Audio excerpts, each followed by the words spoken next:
Detrás del mundo infinito que es la mente del hombre, entre las estrellas que cubren el cielo o en el perfil gastado de las viejas piedras, existen verdades escondidas, otra realidad que apenas vemos.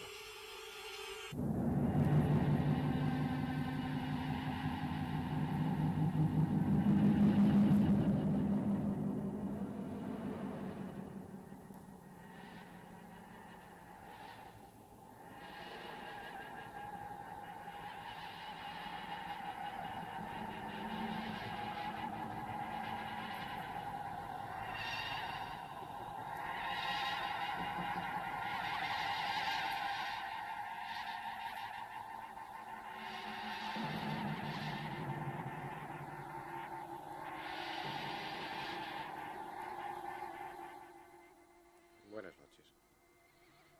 El pasado es con frecuencia un enigma que a duras penas se deja desentrañar, como si quisiera permanecer definitivamente muerto, como si aquellas civilizaciones, aquellos hombres, con sus angustias, sus luchas, sus miserias, deseasen permanecer para siempre en el reposo del olvido. Por eso hay profesiones que pese a su dureza no llegan a igualar la aridez, la dureza que tiene la profesión de arqueólogo. Es cierto que los hallazgos, los descubrimientos de ruinas, de tablillas, se difunden en la prensa, en los libros, en las películas, pero lo que mucha gente ignora es que por cada uno de esos hallazgos hay años de silencio estéril, hay años de búsqueda sin conseguir nada. Hay años de decepciones y a veces el único premio que el arqueólogo consigue es la enfermedad o la propia muerte. Hoy voy a contarles a ustedes una de esas historias, las vicisitudes que rodearon a uno de los descubrimientos arqueológicos más importantes, sin duda el más importante de este siglo.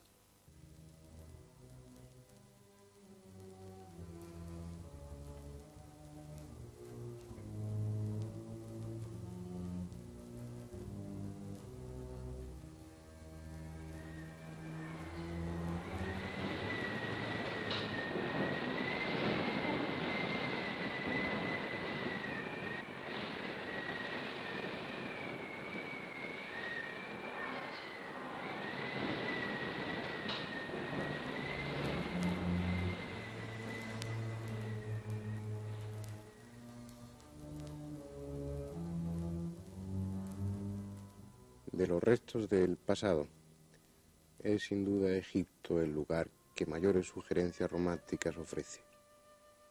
Hermético, siempre desconocido, ha atraído la imaginación de los que gustan soñar despiertos, y pocas regiones del planeta han sido excavadas tan minuciosa y ardientemente como esta.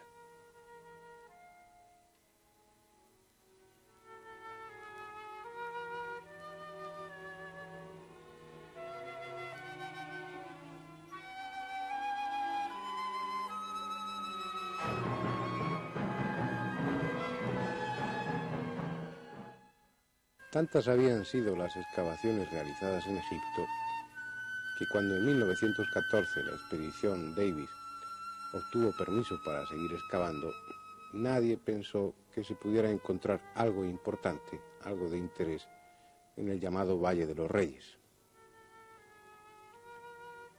Este valle es una zona desértica donde se enterraba a los faraones.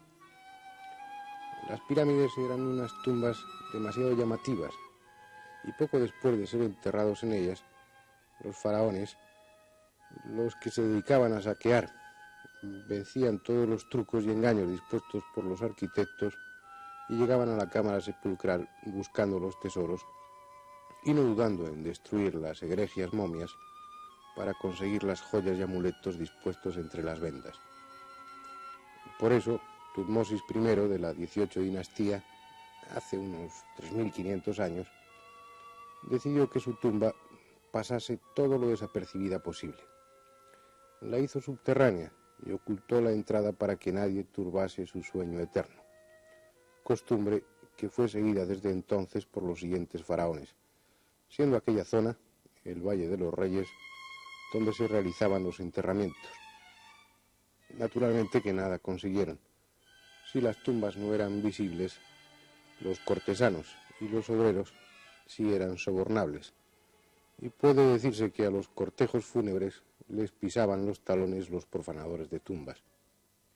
Este era un hecho tan conocido que los sacerdotes y los fieles al difunto trasladaban las momias poco después de su inhumación a otras tumbas antiguas que ya habían sido saqueadas, de tal forma que lo habitual en esas tumbas es no encontrar en ellas los restos de sus propietarios, sino otros, a veces mezclados en confuso montón.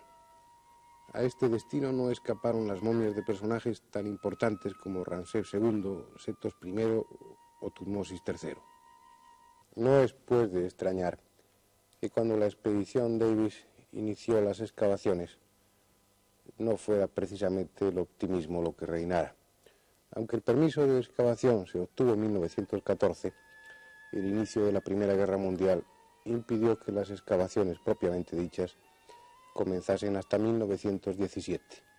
Después de esta fecha siguieron 5 años de trabajo inútil, 5 años de decepción para Lord Carnarvon y Howard Carter, que eran los principales artífices de aquella excavación. Fue en noviembre de 1922, cuando ya habían decidido que ese sería el último invierno que excavarían. Fue entonces cuando descubrieron finalmente la tumba, el pasadizo de entrada a la tumba de Tutankamón. Un pasadizo que estaba totalmente cegado por la tierra. Mientras iba despejando, Howard Carter sentía dentro de él la esperanza, que no abandona nunca a los egiptólogos, de que tal vez aquella fuera, por fin, una tumba no profanada, una tumba no saqueada. Llegó a la primera puerta sellada, y pudo comprobar que había sellos de distintas épocas. Incluso descubrió un pequeño túnel que sin duda habían empleado los profanadores siglos antes. Por eso cuando llegó a la segunda puerta sellada había muy pocas esperanzas de que aquello fuera una tumba intacta, fuera una tumba no saqueada. Sin embargo, cuando a través del pequeño agujero que había abierto en esa segunda puerta sellada deslizó su linterna, Howard Carter contempló el más maravilloso espectáculo que jamás se pueda ofrecer a los ojos de ningún arqueólogo. En un informe montón, sin orden alguno, se apilaban decenas de objetos riquísimos, de un valor arqueológico y material inestimable. Cada uno de aquellos objetos justificaba por sí solo la excavación.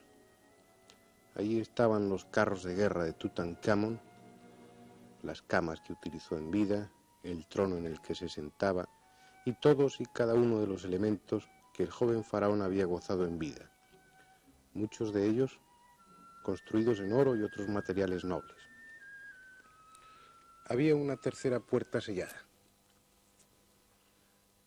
Con toda seguridad era la puerta que daba entrada a la cámara sepulcral. Y así era realmente.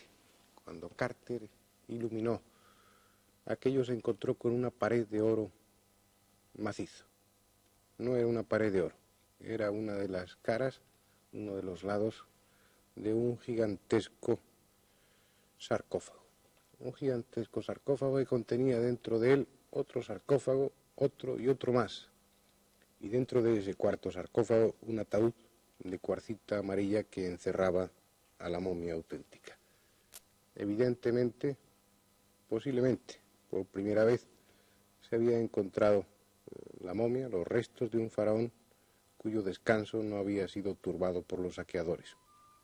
Después vino un proceso lento. Todo debía hacerse con orden, con una meticulosidad que era exasperante para los que seguían de cerca aquellas excavaciones, de tal forma que no pudo llegarse propiamente hasta la momia hasta 1926.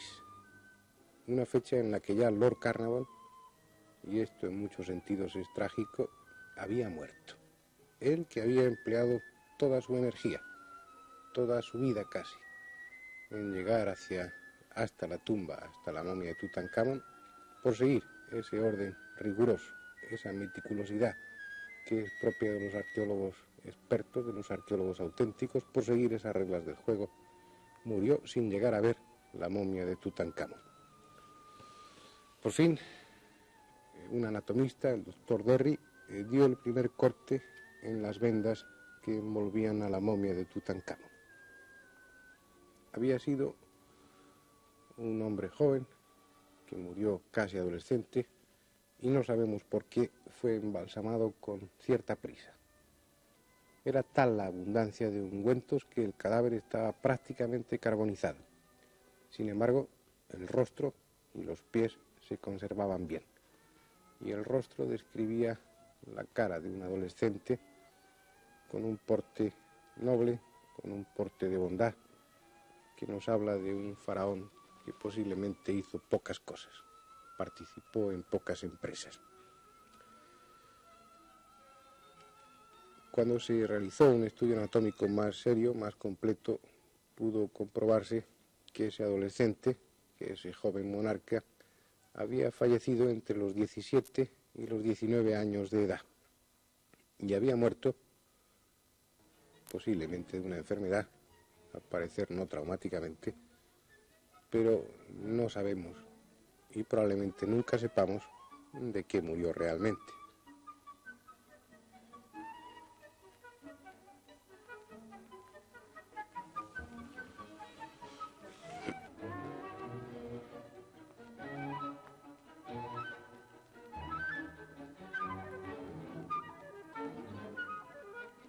Todo parece indicar que Tutankamón, muerto a los 18 años aproximadamente, no tuvo apenas tiempo de hacer algo importante. Sin embargo, su tumba es una de las más ricas que se conocen. ¿Por qué esta fastuosidad? ¿Por qué este derroche de objetos preciosos en el enterramiento de un faraón que apenas, como el mismo Carnavón dijo, había hecho algo importante en su vida, salvo morir y ser enterrado? La razón se la voy a explicar. El antecesor de Tutankamón fue Amenofis IV, Akenatón, el faraón hereje, como está recogido en la historia. Akenatón había establecido el culto a Atón, con gran quebranto, por supuesto, para los sacerdotes de Amón. Y fue Tutankamón, su sucesor, que era yerno de Amenofis IV, y probablemente también su hijo, ya que entonces eran comunes los matrimonios entre hermanos. Tutankamón, que en realidad comenzó llamándose Tutankatón, restableció el culto a Amón. Por eso cambió de nombre y se llama Tutankamón.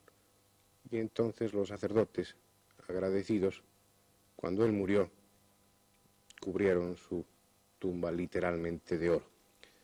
Tiene merecimientos sobrados por estos hechos Tutankamón para figurar en los libros de historia. Es una de las tumbas más importantes, uno de los hallazgos más insólitos que ofrece la egiptología, la arqueología actual. Sin embargo, hay otra causa, hay otro elemento en la historia de este descubrimiento que hace que Tutankamón sea importante. Otro aspecto menos agradable, mucho más siniestro. Con Tutankamón, con la historia de este hallazgo, se da comienzo a otra historia, a una trágica y lóbrega historia, la historia de la maldición de los faraones. Poco tiempo después del descubrimiento, y sobre todo basándose en la muerte prematura de Lord Carnarvon por la picadura de un mosquito, tal como se explicó, comenzó a extenderse el rumor de que había una maldición, de que existía en la tumba de Tutankamón una inscripción que maldecía para todos los siglos venideros a cualquiera que profanase, que turbase su descanso eterno. Comenzó a extenderse el rumor de la maldición y comenzaron a hacerse notar los efectos de esta maldición. La primera, la que puso sobre aviso a los periodistas sensacionalistas, fue la muerte del propio Lord Carnarvon, como les decía. Esta sucedió el 6 de abril de 1923 y la explicación médica, posiblemente real, es que fue a consecuencia de la picadura de un mosquito. Después, en los años siguientes, las muertes misteriosas de los que directa o indirectamente participaron en la excavación se hizo cada vez más larga. Mace, que con Carter abrió la cámara sepulcral. Lord Beresbury, que se arrojó desde la ventana de un 7º piso. Su hijo, que fue secretario de Carter, murió un año antes que su padre y también de forma repentina. Bagel murió de fiebre desconocida. Douglas Reid repentinamente, mientras examinaba con rayos X una momia. El hermanastro de Lord Carnarvon se suicidó. Lady Carnarvon también murió como consecuencia, al parecer, de otra picadura de un insecto. Y la lista se prolongaría con decenas y decenas de muertes más o menos misteriosas de los que de una forma u otra intervinieron en aquel asunto. Todos, o casi todos, murieron en los 5 años siguientes a la profanación de la momia del cuerpo de Tutankamón.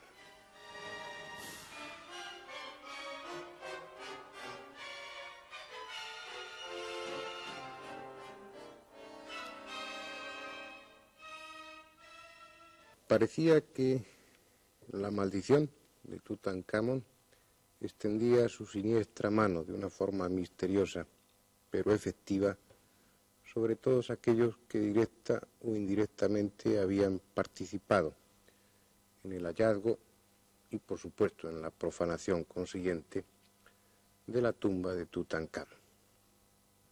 Pero solo lo parecía, y lamento al decir esto defraudar a aquellas personas que están ávidas de misterio. Solo lo parecía. En realidad fue una exageración, cuando no una invención. La piedra fundamental, el punto de arranque para toda esa historia, donde los periodistas de aquella época descubrieron el filón para ensanchar y dar un cariz misterioso a todo aquello que ya de por sí era misterioso, como pueda ser una excavación arqueológica y en un terreno tan sugerente como es Egipto. Lo fundamental para ellos, insisto, fue la muerte de Lord Carnarvon, una muerte prematura y por unas circunstancias tan poco claras como la picadura de un mosquito.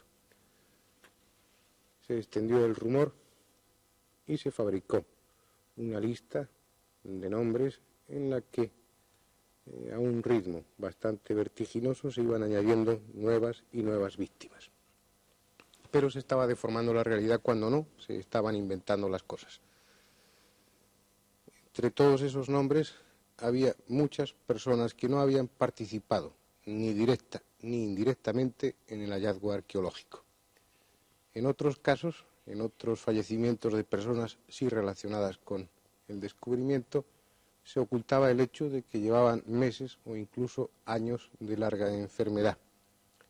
En alguna ocasión se llegó a tal nivel de exageración y de especulación que se mencionaron 2 Carter que habían muerto en circunstancias misteriosas en Estados Unidos.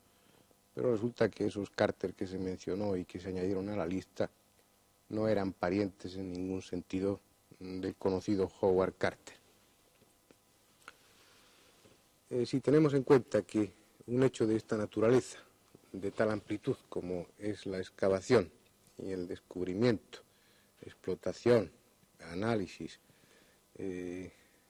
archivo incluso, de unos datos tan complejos como los que conlleva una excavación de este tipo a lo largo de 5, 6, 7 años, si tenemos en cuenta que las personas relacionadas con este hecho se eleva a varios centenares, desde un punto de vista estadístico no puede sorprender, y es totalmente normal, que haya una decena o 2 de personas que mueran en unas circunstancias más o menos misteriosas, sobre todo si contamos con el factor tiempo. Esta lista se confeccionó en los 5 o 6 años siguientes a la fecha del descubrimiento.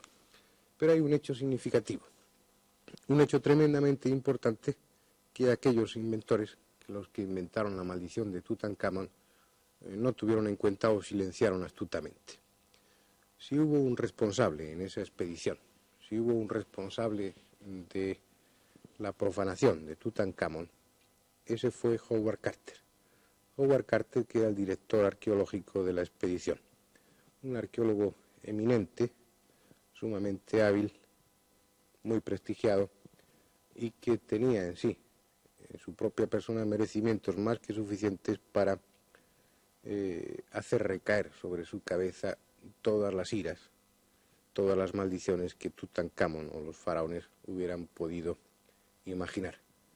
Sin embargo, Howard Carter murió bastantes años después de todos estos acontecimientos y en unas circunstancias totalmente normales. Este es probablemente la piedra angular para rebatir todos estos razonamientos, todas estas especulaciones en torno a la maldición de Tutankamón. Sin embargo, aunque no tuviéramos este elemento, un análisis cuidadoso de esa célebre lista de víctimas de la maldición de los faraones, en este caso concreto de la maldición de Tutankamón, nos demostraría claramente que apenas un 2% de aquella lista fue realmente o podría atribuirse realmente a una maldición. El resto, un amplio porcentaje, fueron exageraciones a nivel periodístico, cuando no auténticas invenciones. De todas formas, no es extraño que esta leyenda de la maldición de los faraones haya tenido su efecto, al menos desde un punto de vista periodístico, y haya estado en cierta manera justificada, puesto que los egiptólogos, los arqueólogos en general, son con cierta frecuencia víctimas de extrañas enfermedades que a veces, por las condiciones sanitarias deficientes de aquellos lugares donde suceden, no da tiempo a veces a trasladar al enfermo a sitios donde hay unas condiciones hospitalarias adecuadas, sino que debe de reducirse a un tratamiento, a un diagnóstico y un tratamiento en unas condiciones bastante precarias. Si las enfermedades son extrañas, no es raro que muera sin haber establecido de una forma clara las causas de esa muerte. Hoy sabemos un poco más. Sabemos, por ejemplo, que la muerte de los arqueólogos es debida en ocasiones a dos enfermedades que no se conocían bien hace algún tiempo y podían ser diagnosticadas con bastante dificultad. Una de ellas es la histoplasmosis, que es una enfermedad transmitida por unos microscópicos hongos que son muy frecuentes entre los detritus de murciélagos y una serie de circunstancias que se dan perfectamente en los lugares subterráneos, lugares que por otra parte se ven obligados a frecuentar los arqueólogos. De otra parte, se sabe hoy que los que embalsamaban los cadáveres de los faraones empleaban con alguna frecuencia unas pastas que eran radiactivas, cuya radiactividad ha permanecido a lo largo de los siglos, ocasionando en algunos investigadores lesiones cutáneas importantes que eran seguidas a veces de la propia muerte. Sean estas las causas o sean otras las causas, lo que sí es claro es que no pueden atribuirse estas muertes a la maldición de los faraones. En las pirámides, en las tumbas, en aquellos sitios donde reposaban los cuerpos, anhelando un descanso eterno de los faraones, de los personajes importantes de aquella época, no había inscripciones que ofrecieran ningún tipo de maldición a los profanadores. Las inscripciones lo que pedían era oraciones y buenas intenciones para el reposo, para el descanso eterno de aquellos que estaban enterrados. No puede hablarse de la maldición de los faraones porque los faraones en este sentido jamás hicieron ningún tipo de maldición.